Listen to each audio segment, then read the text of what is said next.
Hallo, willkommen zurück zu Ayana Gardner. Und los geht's. Wir haben jetzt das 17. Kapitel erreicht. Das ist Lekitakba. Es ist eine Untersuchung über die Natur des Karmas und die Samen für Karma. Und wir sind es durchgegangen und haben gesagt, dass dieses Kapitel ungewöhnlich ist, weil wir es verstehen können. Es scheint nicht mal Nagarjuna zu sein. Macht euch keine Sorgen, er wird uns später abhängen. Und was mich persönlich betrifft, ich habe mich gefragt, warum er so eine Art Abhidharma-Präsentation über Karma gemacht hat. Die Unterteilungen in Absicht und die Handlungen des Körpers und die Sprache, die beabsichtigt ist. Und dann hat er einige obskure Abhidharma-Ideen behandelt über die verschiedenen Arten von Karma, dass man die Absicht einer Person sehen kann oder dass sich ein Heiligenschein oder eine Aura um sie herum bildet, gut oder schlecht. Und das ist dann eine andere Art von Karma. Will jemand von euch $100 verdienen und erraten, warum er obskure Abhidharma-Darstellungen von Karma durchgeht? Nein, das ist es nicht. Warum? Warum arbeitet er das durch? Die Antwort ist viel einfacher als das, weil jeder ein Abhidharma-Schüler war. Ja. Wie viel habe ich gesagt? $100? Ja. Pachi, $100. Vergiss nicht, es Ellie zu sagen. Ja, in dieser Zeit war jeder Abhidharma 700 Jahre lang und dann hat er versucht, diese Flutwelle umzukehren. Das hat er übrigens im Alleingang geschafft.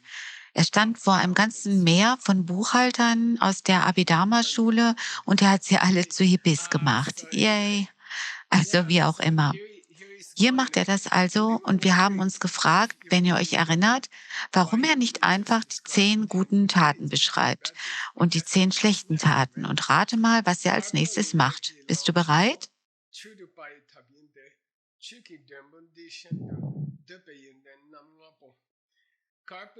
Kapalé bedeutet weißes Karma oder gutes Karma.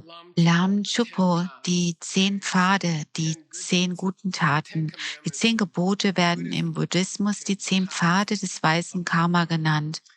Chudrup, Chudrapaitab ist es eine Methode, um Dharma zu erreichen. Und dann sagt Shoni Lama, wenn Nagarjuna hier Dharma sagt, Arya Nagarjuna, meint er eine höhere Geburt und das endgültige Gute. Das endgültige Gute heißt Nyelek und es bedeutet Nirvana und Buddhaschaft. Wenn Nagarjuna also in den ersten anderthalb Zeilen sagt, dass es 10 Pfade des weißen Karma gibt und dass diese eine Methode sind, um den Dharma zu erreichen, meint er eine höhere Geburt und Nirvana und Buddhaschaft. Dann heißt es in der Zeile einfach, das Ergebnis von diesem Dharma ist dies und anderes. Möchte jemand eine Vermutung anstellen darüber, was dies und anderes ist? Ja, du bekommst gute Ergebnisse in diesem Leben und in anderen Leben. Dirshta Adirshta, richtig? Sehen in diesem Leben und gesehen in zukünftigen Leben. Besonders wirst du Depayinden bekommen, das gute Zeug aus dem Reich der Begierde. Schöne Dinge zu essen, schöne Musik zum Anhören, weiche Decken. Denk einfach an die Wunder deines zukünftigen Lebens. Wenn du diese 10 guten Taten befolgst, was für ein angenehmes Leben du haben wirst. Du wirst dir teure Cremes für dein Gesicht kaufen können.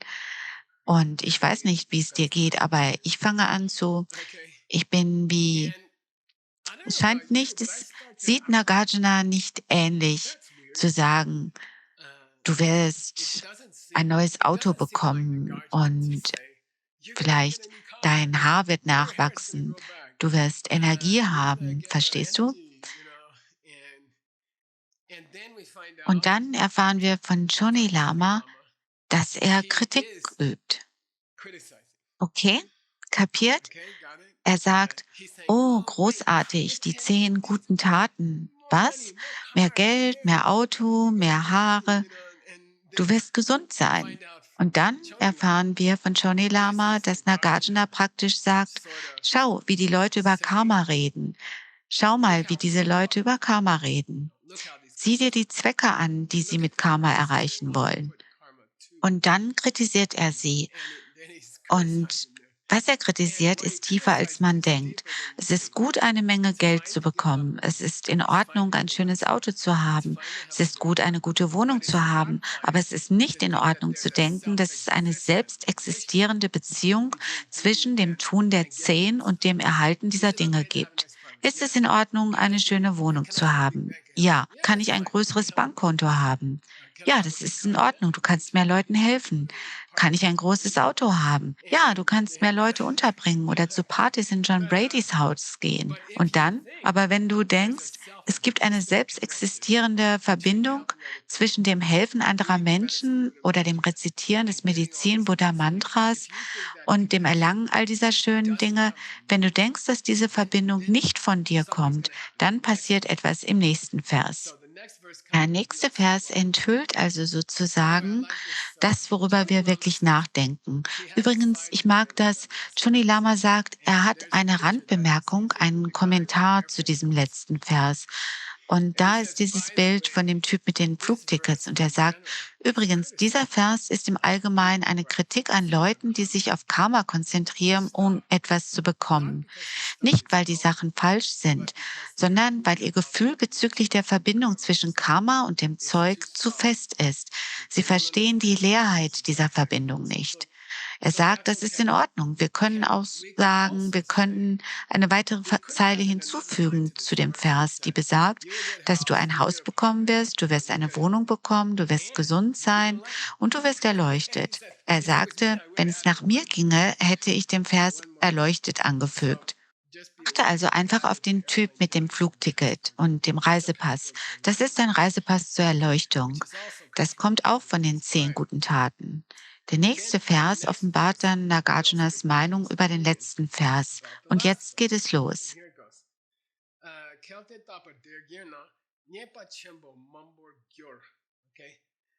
Du diese Art von Takpa machst, was ist Takpa? B-R-T-A-G? Pariksha. Ja, Pariksha. Wenn du das tust, wenn das die beste Untersuchung von Karma ist, die du machen kannst, Nyempa Chempo Mampo, wirst du einen großen Haufen an Problemen haben. Viele große Haufen von Problemen.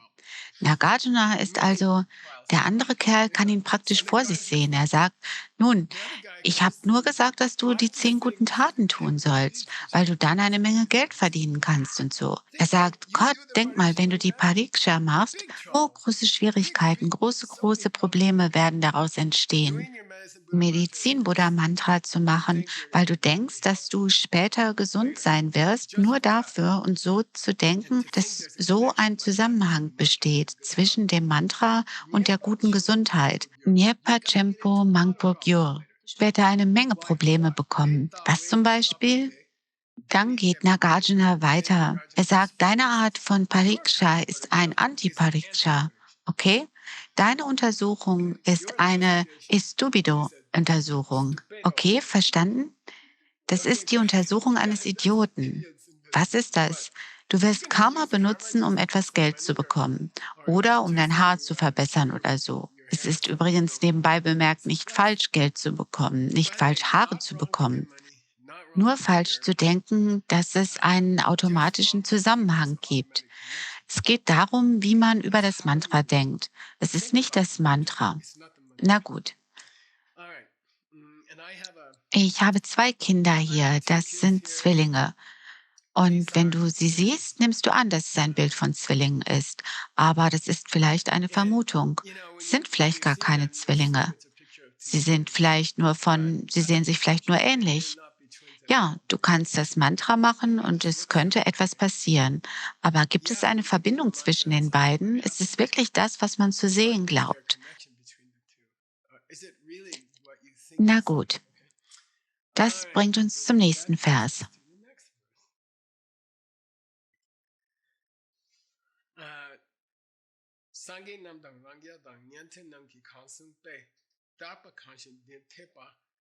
Im Übrigen, es gibt eine Untersuchung über Karma, die ihr gemacht haben könntet, die eine bessere Untersuchung gewesen wäre, nicht Estupido. Du hättest eine kluge Untersuchung machen können. Welche ist das? Nun, sie wurde vom Buddha beschrieben und von den Selfmade Buddhas und von den großen Zuhörern, das sind die Arhats, Menschen, die das Nirvana erreicht haben. Wenn du eine Untersuchung über Karma machen willst, schlage ich vor, dass du dich an ihre Untersuchung hältst und nicht an deine Untersuchung. Ja, okay? Denk nicht, dass es eine aus sich selbst heraus existierende Verbindung zwischen Medizin, Buddha Mantren und dem, du weißt schon, Geld und guter Gesundheit gibt. Ich schlage vor, dass du deine Untersuchung verschiebst. Wohin? Zu der, die der Buddha beschrieben hat. Na gut. Was ist das? Ich werde es dir sagen. Ich werde es dir so perfekt sagen. Rabdu bedeutet, ich werde dich zu 100% aufklären. Legt er los mit einem sehr tiefen und schwierigen Thema. Also endlich hat Nagarjuna die Handschuhe ausgezogen und er zeigt dir seinen wahren Stil. Jetzt kommt er also. Leg die Sicherheitsgurte an. Jetzt geht's los.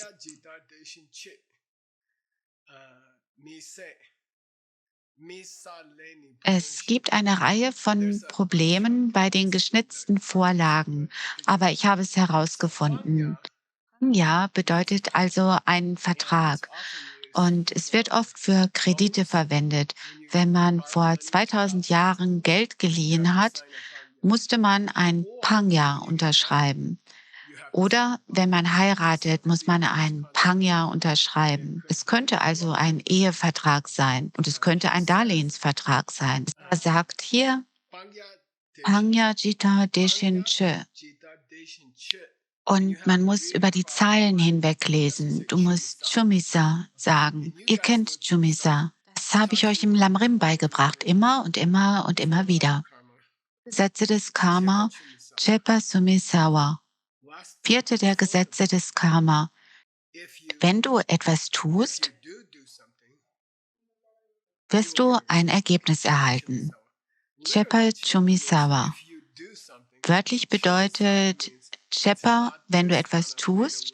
Chumisaba bedeutet, dass es nicht einfach mit der Zeit verblasst. Du kannst nicht hoffen, dass du deine Mutter anlügen kannst und dann wird das Karma sich einfach früher oder später abnutzen, bevor dich 20 Leute wieder anlügen. Kannst nicht, du solltest nicht hoffen, dass du etwas Falsches machen kannst, es für dich behalten kannst, es niemandem erzählst und mit der Zeit wird es jeder vergessen. Denn so funktioniert Karma nicht. Alles wird aufgezeichnet und alles wird größer. Also sagt er, dieses Prinzip, Shumisawa, und vergiss dieses Wort nicht, denn wir werden darauf zurückkommen müssen, immer und immer wieder. In diesem Teil, Chumisawa bedeutet auf Tibetisch, Karma wird nicht einfach verblassen, wenn man lange genug wartet. Das Gegenteil ist der Fall. Denk also nicht, Chumisawa. Jetzt sagt er, dass man im Abhidharma einen allgemeinen Beweis nehmen kann und in der Abhidharma-Schule wird es zu einem Werkzeug. Die Tatsache, dass Chumisawa, die Tatsache, dass Karma nicht einfach vergeht, ist im Abhidharma-System eine separate Sache. Es ist eine reale Sache, wie eine Tasse oder ein Tisch. Hey, hast du deine Tasse dabei? Ja. Hast du sie auf den Tisch gestellt? Ja. Wie geht's deinem Chumisawa? Was? Wie ist die Tatsache, dass dein Karma nicht verblassen wird? Wie fühlt sich das heute Morgen an?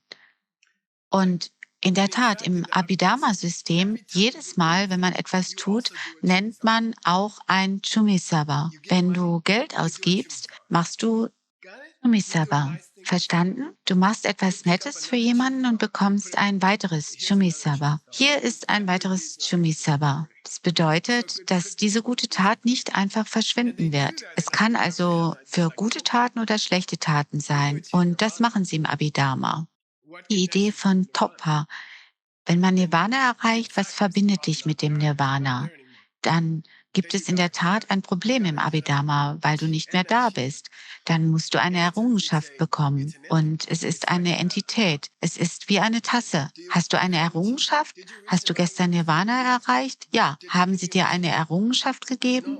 Nein. Oh mein Gott, dann wird es runterfallen. Hol dir eine Errungenschaft. Man also eine Topper.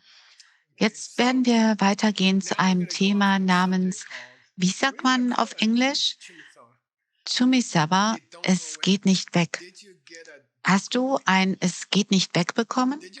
Hast du ein Geht nicht weg eingesammelt, als du das Geld an ALL gespendet hast? Hast du darauf geachtet, dass du ein Geht nicht weg von Pau bekommst, als du die Spende an den Club gemacht hast? Club Doro? Hat sie dir auch ein Geht nicht weggegeben? Hast du eins bekommen? Hast du ein Geht nicht weg eingesammelt? Ja, okay, verstanden. Es ist ein Vertrag gewissermaßen. Garantieren, dass du Wohlstand haben wirst. Und warum? Du hast gerade Geld gespendet für das wichtigste Projekt im Universum. Wir geben dir also eine schriftliche Garantie, das nennt sich Pangya oder Chumisaba Pangya. Es ist ein Geht nicht weg Vertrag. Okay, verstanden? Dann werden wir jetzt ein paar Stunden mit Geht nicht weg Verträgen verbringen. Bolunshin bedeutet, es ist wie wenn du einen Kredit aufnimmst. Bolunshin bedeutet, es ist ähnlich wie wenn du einen Kredit aufnimmst. Sie geben dir einen Vertrag und du unterschreibst ihn. Wenn du das Geld nimmst, bekommst du den Vertrag, den Geht nicht weg Vertrag. Das Geht nicht weg bedeutet, dass du nicht weggehst, ohne zurückzuzahlen. Na gut. Du kannst also ein Geht nicht weg haben mit guten und mit schlechten Dingen. In Ordnung, los geht's. Wir werden tiefer einsteigen in Geht nicht weg. Es ist ein Substantiv, richtig? Also gut. Und das wird so ziemlich den Rest des Kapitels ausmachen. Nun, Nagarjuna wiederholt, was die letzten 700 Jahre Leute zu Geht nicht weg gesagt haben. Geht nicht weg. Wie sieht das Geht nicht weg aus? Nun, ich werde es dir sagen. Deni Kamle Nambashi. Sprechend der Bedeutung von Kam, was Datu bedeutet, was Reich bedeutet, können diese in drei unterteilt werden. Du hast Geht nicht weg im Reich des Verlangens, du hast Geht nicht weg im Formreich und du hast Geht nicht weg im formlosen Reich. Aber er sagt vier. Und warum? Im Abhidharma-System kann man etwas außerhalb der Reiche haben. Und das sind die reinen Dinge. Ksakche, Vimala-Dinge, wie Nirvana oder Buddhaschaft. Er sagt, du kannst ein Geht nicht wegbekommen, das nicht in Samsara ist. Es ist außerhalb des Samsaras. Sagen wir also vier. Drei für die sansarischen Reiche und eines, das außerhalb von Samsara liegt. Vier Geht nicht wegs. Wessen Vorstellung? Abhidharma. Abhidharma. Choni Lama sagt Gashik, das heißt einige Detailisten, einige Abhidharma-Typen. In Ordnung. Also zuerst kann man es in vier Typen unterteilen, je nachdem, wo das Geht nicht weg sich befindet. Was kommt als nächstes? Lumbaten. Was ist Lumbaten? Das wisst ihr doch. Es heißt nicht Geber, es ist nicht Geber, es heißt nicht Mi-Geber. Ja, karmisch neutral. Und das ist ein bisschen knifflig. Eine Menge dieser Instrumente, die spirituelle Dinge bei dir halten, sind selbst karmisch neutral.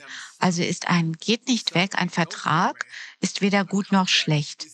Ich meine, es können schlechte Dinge im Vertrag stehen oder es können gute Dinge im Vertrag stehen.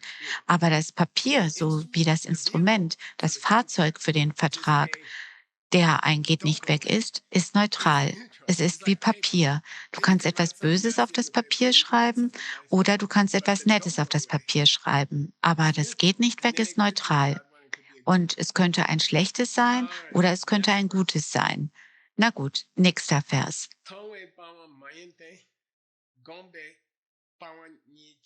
Es gibt einen Fehler in dem geschnitzten Druckblock. Lass mich das korrigieren. Okay.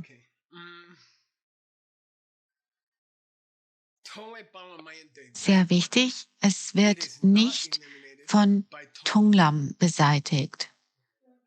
Ja, ja, man kann die Leerheit direkt sehen und es macht nichts mit deinen Geht nicht wegs. Okay, heikle Frage. Aber nebenbei bemerkt, Nagarjuna versucht uns zu beeindrucken. Was ist ein geht nicht weg? Was lässt Karma an dir haften? Was lässt Karma an dir haften? Nun, es sind die geht nicht wegs. Wie ist ein geht nicht weg? Nun, es ist karmisch neutral. Es kann in verschiedenen Reichen sein. Und leider lässt man die geht nicht wegs nicht fallen, wenn man Leerheit direkt sieht. Aber vielleicht wird man das schlechte Karma los, aber behält das geht nicht weg.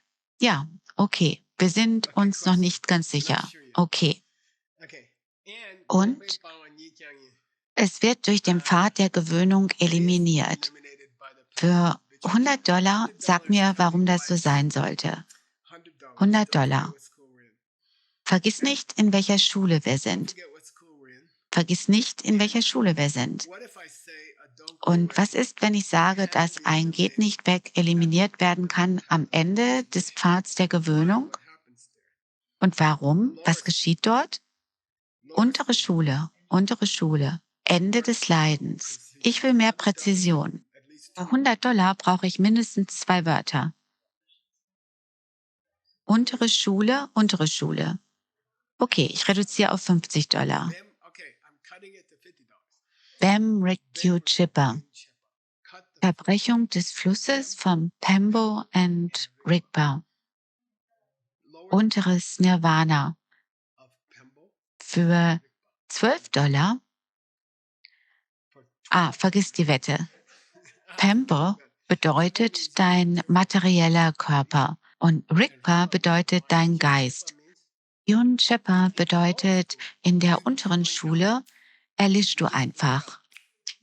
Du erlischt. Dann leidest du nicht mehr. Dann, die Debatte der höheren Schulen ist nicht allzu kompliziert. Was ist das Nirvana deiner Meinung nach? Du erlischt. Was? Dein Körper erlischt, dein Geist erlischt. Richtig? Und wir dich dann nennen. Arhat. Wo ist Arhat? Ach, nirgendwo. Das ist eine uralte Debatte. Wo ist der Arhat? Na schön. Wahrscheinlich werden deine geht nicht wegs zu Ende gehen, wenn dein Körper und Geist zu Ende gehen. Na gut, dann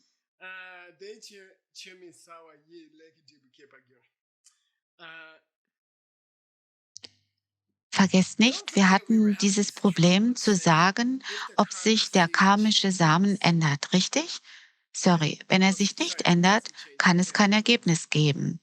Und wenn er sich ändert, Moment für Moment, verschwindet er in einer 65. Sekunde. Wie kann es also deine übertragen? Wie kann es ein Chumeseba geben?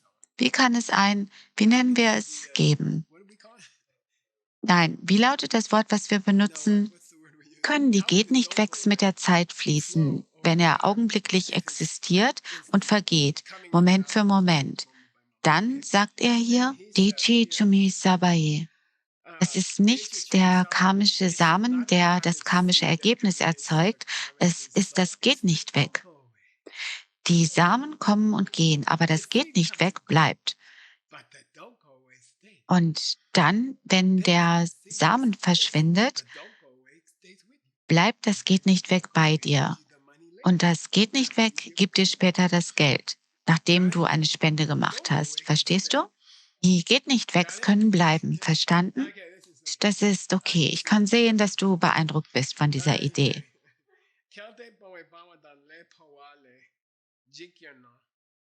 Wenn die geht nicht wegs verschwinden können, nur weil du einen höheren Pfad bei den 5 Pfaden erreicht hast oder einfach nur, weil etwas mit deinem Karma im Allgemeinen geschehen ist, dann Dela le Jigla Sokpe, dann le Chepa Chusawa. Chepa Chusawa. Dann könntest du jemanden verletzen und nie ein Ergebnis bekommen, was gegen jedes Gesetz von Karma verstößt und alles, was der Buddha je gesagt hat. Wenn die geht nicht weg beseitigt werden könnten, sogar durch große spirituelle Errungenschaften, dann würdest du sagen, du könntest eine schlechte Tat begehen und kein Ergebnis erhalten. Nicht möglich, okay? So, das geht nicht weg muss bleiben. Vielleicht erschafft es nichts, ich weiß es nicht. schau dir all die Probleme an, die du verursachst. Dann sagt er so, er sagt auch andere Probleme. Und dann fragt Johnny Lama, bist du neugierig, was das andere Problem war? Und wir sagen, ja, wir haben uns tatsächlich gefragt. Und er sagt, Lema Chepadang Ma Chepa. Problem Nummer 3, Gesetz Nummer 3 des Karma. Ja, wenn du es nicht tust, wirst du kein Problem bekommen. Wenn du kein Geld stiehlst, wirst du nie Geld verlieren. Gesetz Nummer 3, wenn du es nicht tust, wirst du nie Geld verlieren. Bekommst du kein Ergebnis. Karmisches Gesetz Nummer 4, wenn du es tust, wird es nicht einfach verschwinden. Aha, verstanden? Also das Chumisaba-Prinzip von was geht nicht weg, das geht nicht weg ist so nützlich, denn wir können immer noch die letzten beiden Gesetze des Karmas behalten. Okay, in Ordnung, los geht's. Übrigens, ich habe hier eine sinkende Titanic. Bist du bereit, Pachi? Ich habe mir solche Mühe gegeben. Wisst ihr, es gibt einfach keine Bilder vom Untergang der Titanic. So, ich habe das hier für euch. Und okay, nebenbei bemerkt, wenn die Titanic, wenn du eine Kreditkarte gehabt hättest, als du auf die Titanic gekommen bist und du sie oft benutzt hast auf der Titanic und dann ist sie gesunken. Wie geht es ja, deiner Kreditkartenabrechnung? Wie wird sie aussehen? Null, okay, verstanden. Dein geht nicht weg ist mit der Titanic gesunken. Das ist das Nirvana, das Aufhören von Körper und Geist. Das ist der Untergang der Titanic. Es nimmt auch deine Kreditkartenabrechnungen mit. Niemandem auf der Titanic wurde das Essen und die Getränke in Rechnung gestellt. Ich frage mich, wahrscheinlich nicht, oder? Das Unternehmen ist wahrscheinlich am nächsten Tag gescheitert. Wie auch immer, ich dachte, es wäre ein nettes Beispiel für die Unterbrechung von Körper und Geist. Und dann all diese Yas, diese Kreditkartenverträge sind mit dem Schiff untergegangen. Dann ist das Nirvana vielleicht dadurch das definiert, dass du endlich deinen Kreditkartenabrechnungen entkommen kannst. Und warum? Es ist kein Körper oder Geist übrig, um sie zu bezahlen, verstehst du? Na gut. Ist das nicht ein süßes Foto? Ja, ich dachte, wir sollten einen Ausflug ins Sanskrit machen. Das Sanskrit-Wort für geht nicht weg. Und hier ist es. Avi Pranasha. Avi Pranasha. Es ist wahrscheinlich ein Israeli, nicht wahr? Avi. Hey, Avi Pranasha. Es sind also 4 Teile. Avi Pranasha. So, bitte wiederholen. A-V Pranasha. Entschuldigung, Nasha. Also A bedeutet Christina, nicht, nicht. Wie bedeutet sehr viel. Pra bedeutet super und die Wurzel Nash bedeutet verloren zu sein oder zu verblassen. Habt ihr das verstanden? Ganz und gar nicht verblasst. Ganz und gar nicht verblasst. Abhipranasha. Verstanden? Du kannst also das Sanskrit benutzen. Hey, hast du ein paar geht nicht weg? Entschuldigung, hast du irgendwelche Avipranashas? Ja, ich habe ein paar Avipranashas. Ich hoffe, ich kann die Avipranashas von meiner Spende an den Golfclub behalten.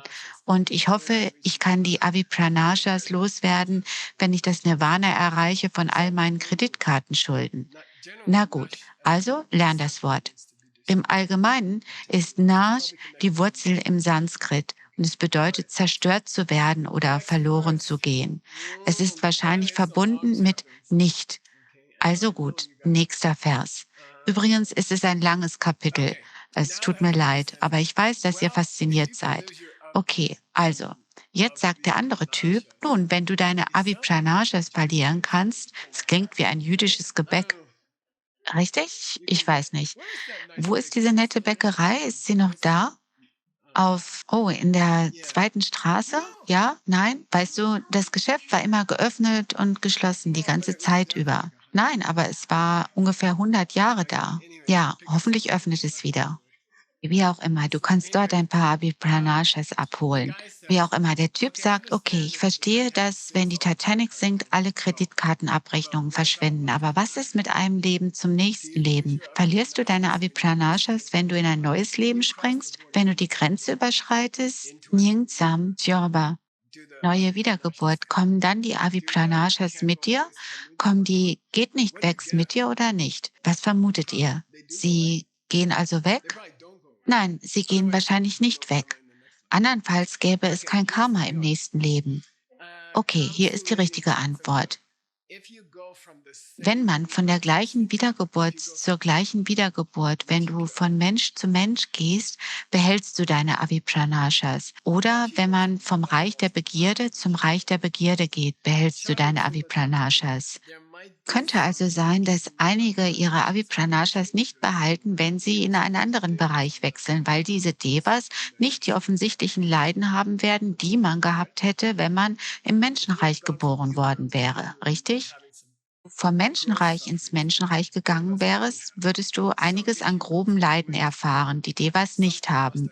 Wenn du also vom Menschen zum Deva wirst, muss etwas passiert sein mit einigen deiner Avipranashas für Probleme, weil sie keine Probleme haben. Verstehst du? Also gut. Nun, ich meine, wenn man von einer menschlichen Geburt zu einer Deva-Geburt übergeht, in dieser Geburt hat man nicht das grobe Leiden, das man in diesem Reich hat. Niemand bricht sich im Deva-Reich den Arm. Das kommt nicht vor. Also passiert vielleicht etwas mit deinen Avipranashas, wenn du in ein anderes Reich gehst, von deiner menschlichen Welt. Also gut. Aber okay, bereit? Es tut mir leid. Dein Karma geht vielleicht nicht mit dir, aber deine Avipranasha wird mit dir gehen. Wie ist das? Dein Karma geht vielleicht nicht mit dir, aber wie haben wir es genannt? Dein geht nicht weg, wird mit dir gehen. Wie ist das? Das ist alles Abhidharma. Okay, es tut mir leid. Nebenbei bemerkt, der einzige Grund, warum Nagarjuna uns eine Menge wilder Abhidharma-Ideen gibt, ist, dass er sie irgendwann später zerstören wird. Ich sag's dir nur. In Ordnung, nächster Vers. Entschuldigung, nächster Vers. Tongvichö kann bedeuten, etwas, das man auf dem Pfad des Sehens gesehen hat. Aber es kann auch Dirshta Adirshta bedeuten. Gesehen in diesem Leben oder im zukünftigen Leben. Und genau das bedeutet es hier. Also, was die Frage angeht, ob du es sehen wirst, also Dirshta Adirshta, wenn man irgendeine Art von, wie soll man sagen, jedes Mal, wenn du in diesem Leben ein Karma begehst, ist dein geht nicht weg, Dirshta in diesem Leben. Du bekommst es in diesem Leben. Was auch immer du in diesem Leben an Karma begangen hast, du bekommst dafür ein geht nicht weg in diesem Leben, Dirshta. Man sieht es in diesem Leben. Ram Nipo. Und das könnte gelten für Sakje und Sakme im Abhidharma-System. Gute Karmas, unreine Karmas oder reine Karmas, was ein langes Thema ist. Außerdem beide Arten von Chetana, Chetayiva, Dana und Chetaiva. Wir haben das vor langer Zeit gelernt, gestern. Chetana kommt von Chit, Chetana. Ja, ja, ja. Absicht und beabsichtigt.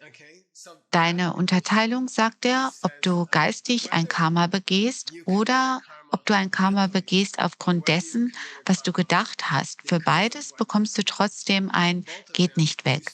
Ob es mentales Karma ist denkendes Karma, ist Absicht oder die Handlung des Körpers oder der Sprache, welche beabsichtigt war.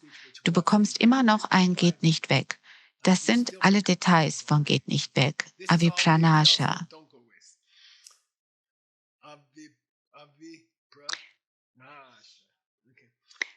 Und das hier ist cool. Du bekommst ein separates geht nicht weg jedes Mal, wenn du Karma machst. Also sammelt man im Grunde sein ganzes Leben lang geht nicht weg. Dein ganzes Leben lang füllen sich deine Taschen mit geht nicht weg. Für jede kleine Sache, die du tust, bekommst du ein neues geht nicht weg. Es ist einzeln. Hier steht Tade, es kommt einzeln auf. Das ist wirklich umstritten. Nachdem das Karma gereift ist, bleibt das geht nicht weg bei einem. Nun, was macht es? Frag mich nicht. Er sagt es nicht, aber laut Abhidharma bleiben die geht nicht weg bei dir. Selbst wenn das Karma zerstört wird oder reift und zu Ende geht. Selbst wenn der Same zu Ende geht, bleibt das geht nicht weg irgendwie bei dir. Wir müssen also Sillionen von geht nicht weg sammeln. Was machen Sie, wenn Sie das Karma nicht mehr haben? Ich weiß es nicht. Es ist ein bisschen wie eine leere Tasche, nachdem man sein ganzes Geld ausgegeben hat. Ich schätze, du könntest immer noch die Tasche haben. Na gut, sagt der Abhidharma-Typ. Nagarjuna, du hast vergessen zu sagen, wie man seine geht nicht weg los wird. Und Nagarjuna sagt, ah, ja, lass uns darüber reden. Also hier ist, wie man sein geht nicht weg los wird. Extra geht nicht wegs. Na gut. Der zweite Teil hier ist einfach, wenn du Shiva verlierst du deine geht nicht weg. Wenn du stirbst, ja, wenn du stirbst, verlierst du manche geht nicht weg. Scheint keinen Sinn zu machen, weil du in der Lage sein solltest, sie in dein nächstes Leben mitzunehmen. Devapoma bedeutet ernst, schweres, abstufendes, karmisches Ergebnis. Es bezieht sich auf einen Strombetreter, einmal Wiederkehrer, Nicht-Wiederkehrer und Arhat. Diese werden die vier Früchte genannt. Wenn die Frucht groß ist, bedeutet das schweres, gutes Karma, schwere spirituelle Realisation. Ja, es könnte dein geht nicht weg aufheben. Und ich weiß nicht, aber ich stelle mir gerade Jolam So vor, die Meisterschaftsstufe von Jolam. Du kannst nicht mehr in ein niedrigeres Reich gehen. Also musst du deine Geht nicht weg zerstört haben. Es muss einige deiner Geht nicht weg beschädigt haben. Aber dann hat er gesagt, dass man sie nur verlieren kann, wenn man ein Arhat wird.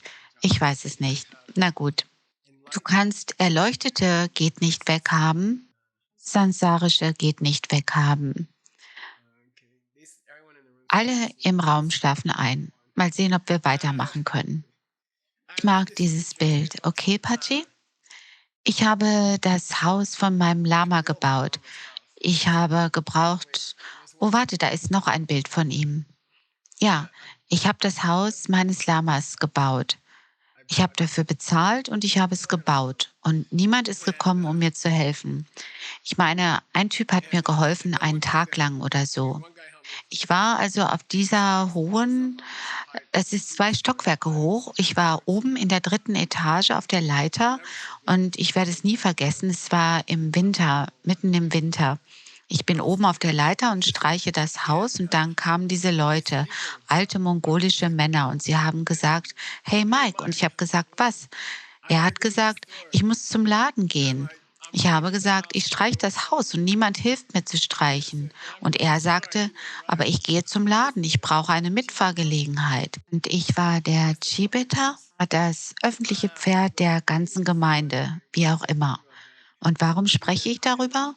Wenn du hoch genug kommst, lässt du den Werkzeugkasten unten. Wenn du im dritten Stockwerk arbeitest, vergisst du immer irgendein Werkzeug. Und dann musst du diese sehr gefährliche Leiter runterklettern.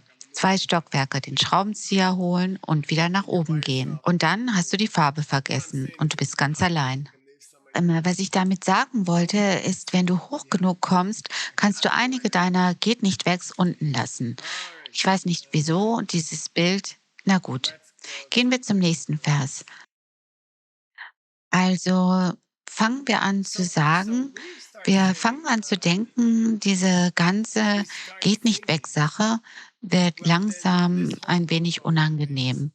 Das fühlt sich wirklich nach einer schlechten Idee an, dass sobald man ein Karma begangen hat, es nicht einfach verschwinden kann. Es fängt an, sich unangenehm anzufühlen, richtig? Diese ganze Idee eines geht nicht weg hört sich komisch an. Dann schaltet Nagarjuna plötzlich einen Gang höher. Er sagt folgender Vers.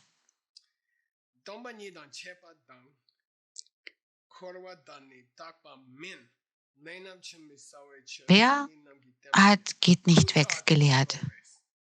Der Buddha. Der Buddha.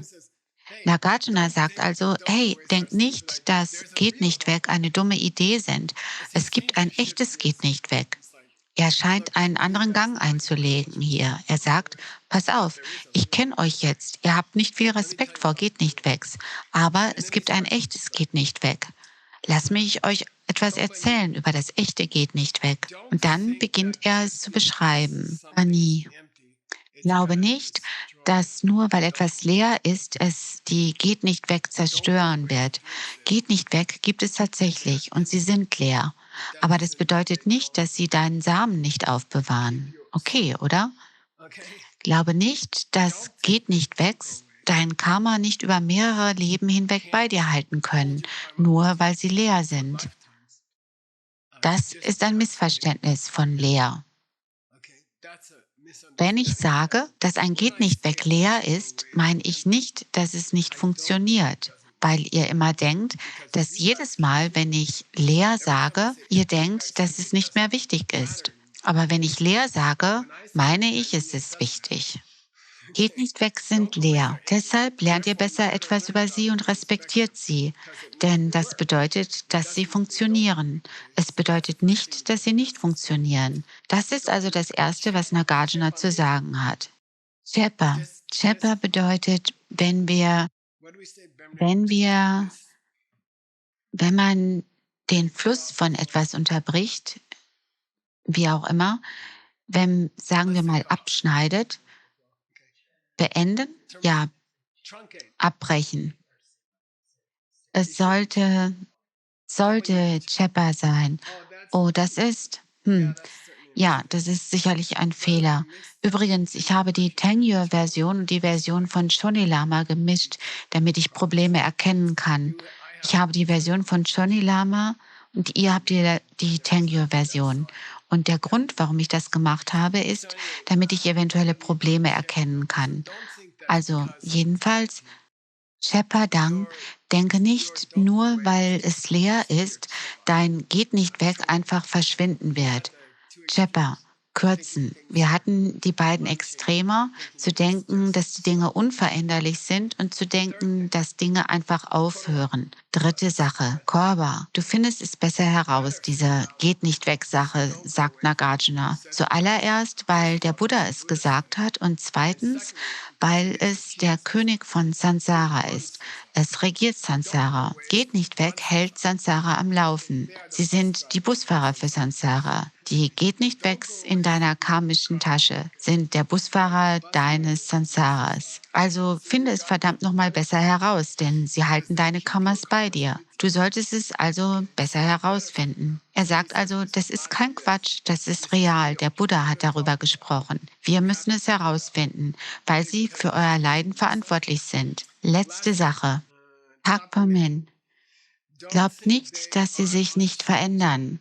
Das ist nicht richtig. Denke nicht, dass ein über die Zeit gespeichertes Karma unveränderlich sein müsste. Auch das ist eine falsche Vorstellung.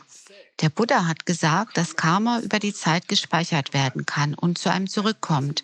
Das bedeutet nicht, dass Karma unveränderlich ist. Es bedeutet nur, dass es sich repliziert oder sowas in der Art. Also sagen will, ist, ich habe mich oft lustig gemacht über die Abhidharma-Typen in einer Reihe von Versen hier, aber eigentlich sind sie ziemlich cool. Diese Idee, dass das Karma nicht verschwindet, das ist wahr. Das ist wahr. Er sagt, ich habe es nur erwähnt, weil ihr denkt, dass, wenn es leer ist, geht nicht weg, nicht funktionieren kann. Aber ich will dir sagen, dass es leer ist, ist der Beweis dafür, dass es funktionieren kann und dass das Karma bei dir bleiben wird. Also pass besser auf dein Karma auf. Das geht nicht weg. Zeug ist real. Warum? Buddha hat es gesagt. Das ist Nagarjuna. Es scheint eine lange Klasse zu sein, aber es ist in Ordnung, oder? In Ordnung. Los geht's.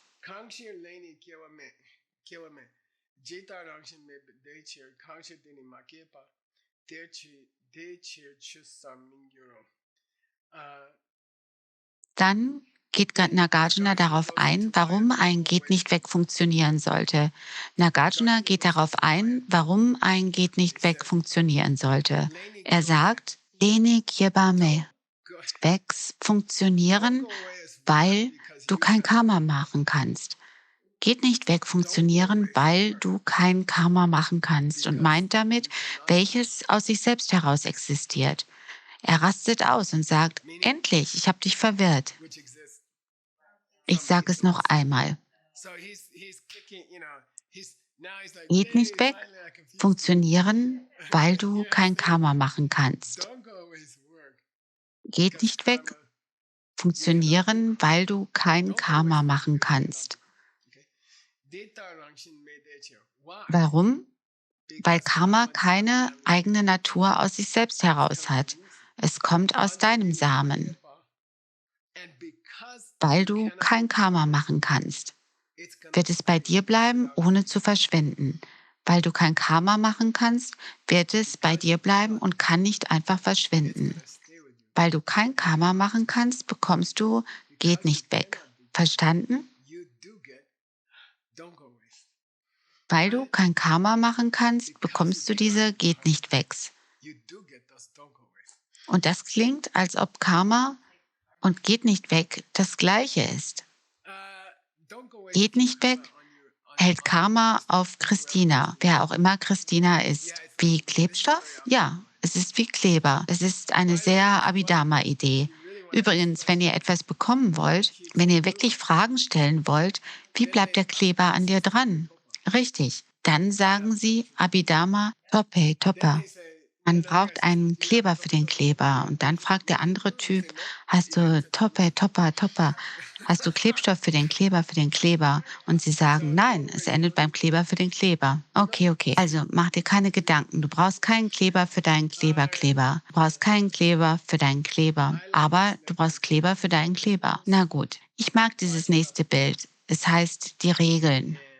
Warum funktionieren Sachen und die Regeln? Ich sage gern, die Regeln sind wahr, weil es sie nicht gibt.